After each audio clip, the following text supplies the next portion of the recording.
Hey guys, what's going on? This is Xenox Gamer here, and today we're going to be taking a look at the Blood Death Knight, the good old DK tank. And in this video, I want to talk about spec, glyphs, gear, enchants, gems, abilities, all that good stuff, and go through all that in a little bit more detail, and just kind of give you all the information that I know as far as DK tanking goes. So I have just started tanking in Moth. I tanked a little bit in the start of Cataclysm, but in Mists of Pandaria, I decided to tank instead of DPS this time. So I'll go into the spec and glyphs. So basically, this is kind of a pretty standard talent tree here. And there's some changes you can make if you want to. A lot of the talents are situational, so you can use some of the other ones for different fights to different effects. So what I decided to pick was Roiling Blood, sorry. And the reason I decided to do this was because once you have your disease on your target, every time you blood boil, it resets the disease and pestilences it to other targets. So it's a very easy way to keep up your diseases, especially on multiple targets. And you're going to be blood boiling anyway because it's part of your abilities. So the next tier, this is very situational and it really depends on the fight. Purgatory is a very good talent because basically if you are about to die, it will make it so that you will live for the next 3 seconds and you absorb healing and that sort of thing. And basically what happens, it's kind of like Cauterize for mages, so you have to be healed up to a certain point and then you'll live, but it's, you know, it just cheats death for 3 seconds for the most part, which is good because it's, I don't know, it's kind of a hard talent to pinpoint how good it's going to be. It's good in a situation where you would die, but at the same time, the talent's doing nothing for you until you get to that point. Probably a more standard one to pick would most likely be Lichborn, and the reason for this is because you can actually self-heal with Death Coil, and it's a pretty hefty heal. I think it's about 33k for me. Yeah, so it's about 33,000. It would be more with attack power, as far as I know.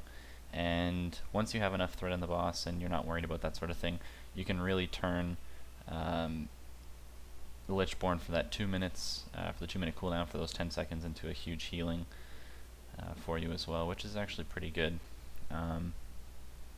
But in lower tiers of gear, Purgatory would probably be better, only because you're not very geared and a lot of the bosses hit, I mean, they hit decently hard enough, but realistically it just saves you from dying once. So the next tier down, you can take a few of them. Realistically, Chillbane's isn't a talent that you can pick. Asphyxiate's more of a PvP talent. Death's Advance is what I decided to go with, again because you move faster, you can get to the boss and pick up ads and that sort of thing. Next, realistically, you can take any one of these. Now, Conversion converts Runic Power into 3% of your maximum health every 1 second, and the problem with that is it's not a very big heal. It's 3%, and it converts Runic Power, which is threat, which is damage, which could be other healing through Death Coil with Lichborn, and the problem with this is it's, I don't know, it's a situational talent where you'd actually want sustained healing, but you have healers for that. You have enough healing with Death Strike, with Rune Tap and that sort of thing, so Conversion really to me doesn't seem like a very good talent. I haven't really tested it all that much, but I'd like my Runic Power on Rune Strikes so that I can get Runic Corruption up more and get those runes and just Death Strike more, because that's probably going to be more healing overall. Death Siphon is basically a ranged Death Strike. It doesn't give you a shield, but it does heal you and does damage. I mean, the fact that we are a blood tank and we are already Death Striking anyway, it really is no need for Death Siphon. The biggest one would be Death Pact, and the reason why I went with this is because it's basically like Lay on Hands, because it heals you for so much health. And it's utilized a lot better only because it's a huge heal at once when you need it, versus sustained healing and that sort of thing. You'll be getting that from your healers. So next is Runic Corruption. This guy just doing his thing over here. Let's move over. It's really annoying. Alright. So next is Runic Corruption. And I mean, you can take any of these. I originally went with Blood Tap for the very long time, and I really liked it because you can use the charges to get runes and Death Strike when you want to, which is the whole point of being a DK tank, is mitigating damage as it comes in the sense of when you get hit, you Death Strike, and that is how your Death Strikes are going to be dictated, is how much damage you have taken in the preceding seconds.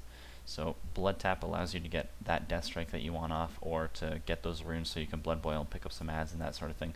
So it's a very versatile stat, or talent, sorry, and I was running with it for a while. I'm trying out Runic Corruption and seeing how that goes right now. But as far as it is, those would be the two that I would probably go with, either Runic Corruption or Blood Tap. Next, at the very bottom here, we have Gorfien's Grasp, Remorseless Winter, and Desecrated Ground. Again, each of them have their kind of niche areas of where they'd actually be good. I like Gorfien's Grasp because I've been running a lot of dungeons, obviously gearing up with those heroic blues and that sort of thing, and it basically allows you to just pull all the mobs within 20 yards to your target. So it's really easy to pick up mobs that way and that sort of thing. So I really like that. Remorseless Winter is also very good as well because it's a stacking slow and then it's a stun. So basically, for those 6 seconds that the mob's stunned, you're not taking damage. Your healer doesn't have to heal you, and you guys get free damage on the mobs. So it works out very well. They're both on a 1-minute cooldown, and then you have Desecrated Ground, which has its ups and downs in certain situations, but I really wouldn't go for it with tanking. So this is what I decided to go with. It's kind of personal preference and depends on the fight for some of the talents, but that's pretty standard. So we'll get into the glyphs. AMS is pretty standard, obviously, because you're going to want that extra absorb, so it absorbs the full amount, which is always good. Vampiric Blood's good because realistically getting 15% more HP isn't all that great if you can increase your healing by 15% more. So now Vampiric Blood is going to increase all healing done by 40%, and that includes Blood Tap and, as far as I know, when you sack your ghoul with Death Pact. And the other one that I'm now going to be testing out a little bit more is Death Coil, and the reason why is because you can also stack more shield on top of yourself when you're not in Lichborn and that sort of thing. So it gives you, I mean, it's only about a 10k shield, but when you can throw off, a couple of them, that, that's still some damage that you're mitigating through that. If you don't need the runic power for threat, or if you don't need Runic Corruption or anything like that at the moment, it's a possibility that this could actually be very good for the most part, especially because you're mitigating a little bit more damage. So as far as gear is concerned, basically what you want to be looking for with stats, you can go 2 different ways, and one of the ways is to get accuracy stats versus mitigation, and the reason why you do stuff like that, so that would include like hit and expertise, to cap, and once you get those to cap, that just means that you're always going to be landing a Death Strike, so you know exactly when you're going to hit it, because if you miss a Death Strike, effectively you're now getting hit very hard. You don't have the heal, you don't have the shield, that sort of thing. So missing those is very crucial, considering that is a big way of how we mitigate a lot of our damage. So you can do the accuracy type of style where you get hit and expertise to cap, and you already know when you're going to land those Death Strike, and you can time that so that you have a big shield and you can absorb more damage. Or you can go to the mitigation way, which you drop a lot of hit in your expertise for things like mastery, and just kind of try and get that absorb as big as you possibly can. And that's what I opted to do. As far as I know, that was probably the best way to go in Cataclysm, and even before then as well. But I like those big heals and the big absorbs and that sort of thing. So you want to be looking for, obviously you want the 463 or any of the epics that you can find that way that fit for you. So basically what you want to be looking for is anything with a lot of mastery on it. A little bit of hit and expertise isn't all that bad either, which I have a little bit of, which is fine. But your main stat is going to be mastery. The more you can get of it, the better. You're going to want to be reforging to that, gemming that in some situations, and enchanting that as well. As you can see on my gloves, I have the mastery. The boots, I'm getting the mastery, run speed. Obviously, the enchant for the weapon, you can go Stoneskin Gargoyle or what's the other one?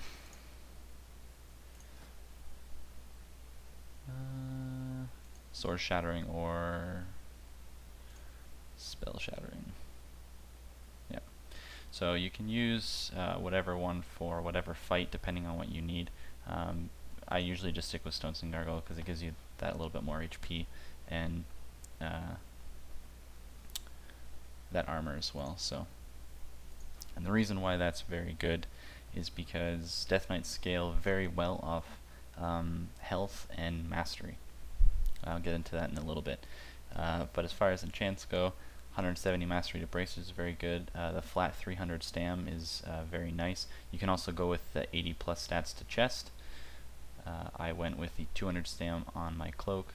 There's a better enchant for your shoulders, but on my server they're very expensive, so I just went with 180 stam and dodge. I think there's another one with 200 and something stam and some more dodge, and that would be ideal. And then the meta socket you want is 324 stam and 2% increased armor value from items. You can go with a few others if you want to change it up, but this is a pretty standard meta.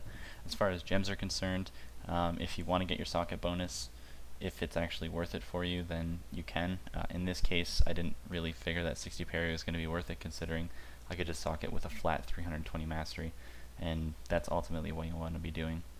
So in blue sockets, you want to be getting that 160 mastery, 120 stam, because those are your two best things. Death Knight scale very well off HP and mastery, and being that because of how Death Strike works. So basically, it's going to heal you for at least 7% of your maximum health. So the more HP you have, the more healing you're going to get, and the more absorb you're going to get. And then the more mastery you have, the bigger the amount healed for the absorption shield is. So you get a bigger shield that way off your heal. So that's why that's very important.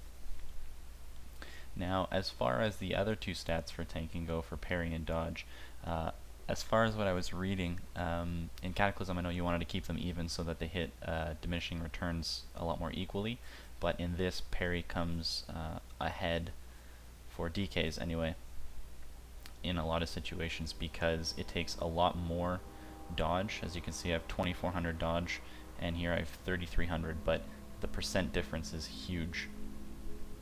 At this point, I think you want to keep it to around, for every 1 dodge you want 3 parry.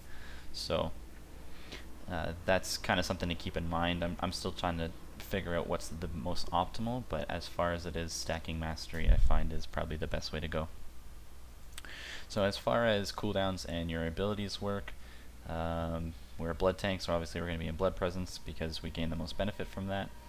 We're not using any other ones. But basically what you want to be doing is, there's no real rotation or priority system in that sense. I mean, there kind of is, but you want to be death striking when you know you have just taken a lot of damage, and so you can get a bigger heal with that, and you can get a big absorb, and that's going to allow you to mitigate a lot of damage. You don't want to be constantly death striking and stacking up your death shield or the absorption shield for no reason, unless you actually need to. And there's certain situations in where that would be better, but for the most part you want to be death striking when you need to death strike, when you need to get that heal and that absorb, when you've just taken a big hit or something like that. That's where Death Knights are very good for a slow, hard hitting boss, because we can just take the hit, get our death strike in, absorb, get a huge shield, and then we take a lot less damage from that next hit. As far as it is, you want to be rune striking to get that runic corruption, and you want to be keeping your blood rune or your death runes with either heart strike or blood boil, whatever you want to use for that. If you want to spread your diseases, I'd start off with blood boil and then just start heart striking and that sort of thing. As far as cooldowns go, we have AMS, which is very good for magic damage. So on things like the Stone Guard and Mogashan Vaults, when they do their overload, if you pop your AMS, it actually does like no damage to you. So finding out things like that in certain fights is going to help you mitigate a lot more damage. You obviously have Bone Shield and Horn of Winter, so those are things that you want to keep up as much as you possibly can. Bone Shield's very nice because it reduces your damage taken by 20% for the next 6 attacks that actually land on you. Other than that, you have Rune Tap, which is affected by Vampiric Blood. So when you pop this, it increases all healing done to you by spells and effects by 40% for 10 seconds. And it's on a 1 minute cooldown, so if you need to bust a cooldown, this is one of the ones that you want to be using first, only because it's going to come off cooldown a lot sooner than some of the other ones will. If you need to Rune Tap just to get that little bit of HP to help your healer out, and you don't need to worry about threat with the runes or anything like that, this is very good. It heals you for 10%, so I mean, it's a nice 50k heal if you have as much HP as I do. And then I obviously just macroed this for Lay on Hands, but it's the it's your Ghoul and Death Pact. I just macroed it together so it summons him and instantly does that, so I don't have to click 2 buttons that way. But that's another one. If they don't have Lay on Hands or a big defensive cooldown, or you don't have any other cooldowns left, this is going to be a good one to use. And then from there, Empowering Rune Weapon is actually very good, because you can actually use this when your runes are on cooldown and get 2 quick death strikes in, so you can get that nice healing and a little bit of an absorb shield there. You can also use this for threat at the very start if you want to do that when you pop Dancing Rune Weapon. It's also a very nice huge threat boost at the start. This is on a 1.5 minute cooldown, so realistically you're going to have this up a couple times in the fight anyway.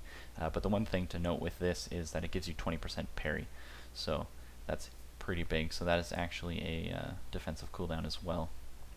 And then from there, a really big one is Icebound Fortitude. This reduces all damage by 50% for 12 seconds, which is pretty sweet. And another thing to note as well is that you are immune to stun effects when this is on you. So if you have mobs in some of the heroic dungeons or something like that that stun you, this is a nice thing to use if you want, just so you're not stunned for those 12 seconds. And then from there, you also have Army of the Dead. Now, this is actually a defensive cooldown as well, because you gain you take less damage equal to your dodge and parry chance combined. So as we saw with mine, I would be taking 23% less damage almost while channeling that. So I mean, it's not a very long channel. At the same time, it still is a defensive cooldown that you can use, and the ghouls are added DPS, because with how Vengeance works at the moment, tank DPS is pretty ridiculous, so that helps you there as well. Outbreak is still very good for this, because you can just get your diseases up very quickly and keep them up with Blood Boil through your talents. And then other than that, if you have Lichborn or something like that, you can heal yourself with Death Coil or throw that shield on you as well, which is very good. So that's pretty much about it. I'm not going to go through a dungeon and show you all that kind of stuff. I mean, it's pretty self-explanatory. You're just going to be throwing your diseases up, blood boiling to keep that up, and then heart striking and death striking as you need to, and rune strike and that sort of thing. Just make sure you keep up bone shield when you can. Good way to start the pulls with death and decay and that sort of thing, just to get the AoE down. But other than that, I want to make this video a little bit quicker than the Frost one, but that just gives you a little bit of an idea of a lot of the information that at least I know and I've picked up for tanking as a Death Knight, and just some things that you should be looking for, because from what I've been seeing a little bit lately, some of the Death Knight tanks, like, for whatever reason, are just gearing and gemming and enchanting, or they just don't know what's going on. So I felt that making this guide would be very good and helpful to a lot of people, so hopefully it is. So thank you for watching, guys. I appreciate it. If you liked the video, like it. If you didn't, dislike it if you want to. If you want to leave me some constructive criticism as to why, that would be greatly appreciated. If not, whatever. Thanks for watching and supporting the channel. I'll see you guys in the next video.